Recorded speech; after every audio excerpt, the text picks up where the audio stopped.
Friends, we have a very beautiful place in Tagatai, an SVD farmhouse, and all the more we are happy to have Ate Pai.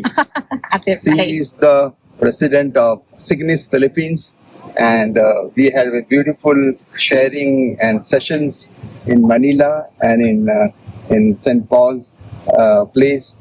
Our theme was hope, whispering hope. Whisper. So may I know your little bit about you to our audience? Well, I'm a Filipina. I'm the president of SIGNIS Philippines right now.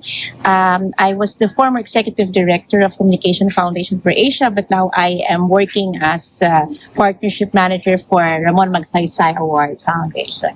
Wonderful, because the Philippines is known to award people working in the social sectors around the Asia and the world. I would like to know about the conference that we had last 3 days. What were its undercurrents and the final vision and mission of this conference of SIGNIS Asia? We designed the conference to be more of a conversation. Right. If you notice, there were very little lecture type, but really more of talking to each other, working together, because we believe that the point of having the SIGNIS organization is to network, to collaborate, and to work as a single unit of Catholic communicators. So we went to have a discussion, listening to the church, that's media people working in the church, and then listening to the young people and their aspirations, their struggles, their little stories. And then we move on to being more practical with the workshops that I facilitated. And the last workshop, the media sprint, I hope that the people who participated in that would be able to realize how they can use media tools to engage with the younger people. Especially the young people are into digital platforms, That's true. social media, and we are trying to bridge between the different elderly, and the children and the young people.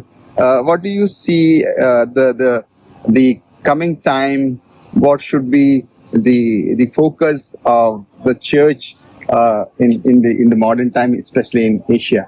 Well, as I said, we have to have more dialogues.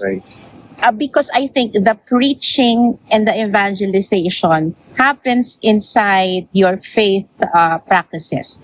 But once you transfer to media, you have to change your approach. It has to be more dialogical. It has to be more experiential. And as I said, you have to storyfy the content. You can't preach online all the time. It has to be story-based, because it is through stories do people make the connection, and it becomes more human, more real to them. Rightly, you said that we need to create stories. Yes. Stories of life, stories of faith. But however, this modern time is a digital era where there is a big divide between rich and the poor, the elderly and the young people. Where do you see the commonality where the society will deepen in its faith, in its trust, and its way of life to build the society? Well, regardless of where they belong, what generation, what social class, we are all still journeying in life. It's still one journey. And at a certain point, our lives will intersect. It will intersect in our struggles. It will intersect in our joys and anger and aspirations and failures and success. And when we intersect in that, we become more human. And when we find our humanity, we find the face of God.